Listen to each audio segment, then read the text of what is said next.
Well, my name is Russ Malkin. I worked with Ewan, McGregor and Charley Boorman on the motorcycle trips called Long Way Round and Long Way Down.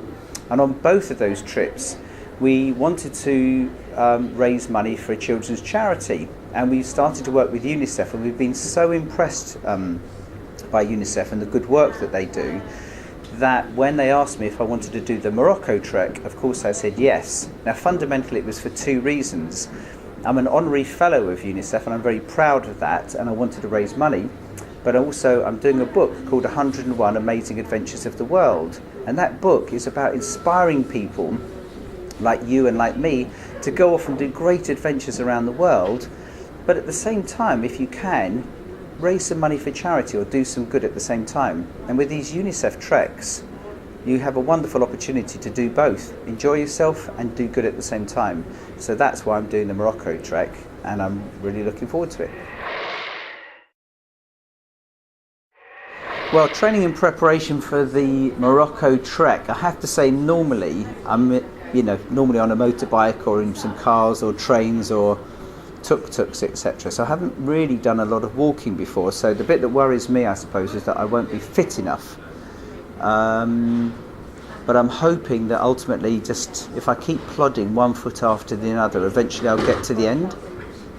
Anyway, from a preparation point of view, I've got myself a decent pair of walking boots. I actually went and had some insoles made to actually sort of match the sole of my foot with Pro Feet, so at least they're more comfortable to wear. And I think for me that's the most important part, just making sure my feet are comfortable when I'm walking. I haven't, if I'm really honest with you, done a huge amount of physical training on the build up to this, but because I've been travelling around, doing various adventures this year, I've been climbing volcanoes and climbing up mountains and God knows what, maybe there's a little bit of that in there. And the other thing I've been doing, actually out of interest, I think, which might be useful, is I've been doing power yoga. So not specifically for the trip, but I've been doing it anyway, and it's adding to sort of flexibility, strength, core strength, and I think all of that stuff I hope will actually have some benefit. So I can't sort of say I've been out there every morning jogging and running and everything, but I'm going to be ready for it, and at the end of the day I'm just going to look at the next step, one step at a time, and look forward to the bivouac and the dinner every night. Well, I must admit I'm very excited about doing this trek, partly because I just don't know what's in store. I remember when before we did a thing called the Dakar Rally across the area where we're going to be trekking, and I loved at night the idea that you could have a great adventure during the day, go through a lot of ups and downs and highs and lows, but come back to a bivouac. And that's what they're doing on this the Morocco trek. So there's going to be a bivouac where we're going to be staying, and hopefully somebody will be cooking some dinner for us, which is a great incentive during the day to actually just keep pushing on.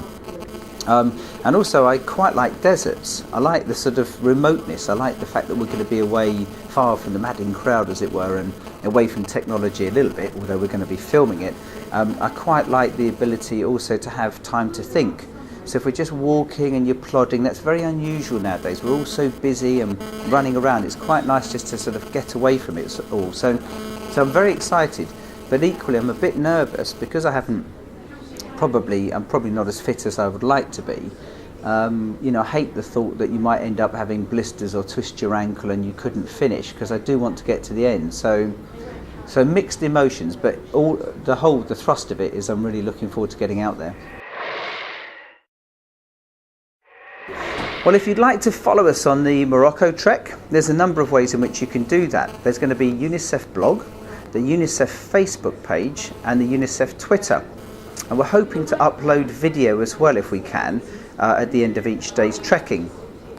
Now, if you'd love to get involved in one of these treks yourself, there's two that UNICEF are organising for next year. There's one to Jordan and there's one to Namibia, both wonderful, wonderful places. And if you do get onto one of these treks, you'll never regret it. You'll never forget it for the rest of your life. You're going to personally have a wonderful adventure, and you're going to raise money for children.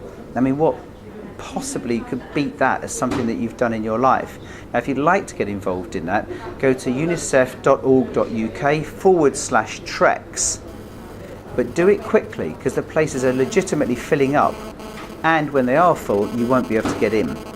So if you'd like a life-changing adventure, to meet new people, to go to places that you might have not have gone to before, then get on to the website now.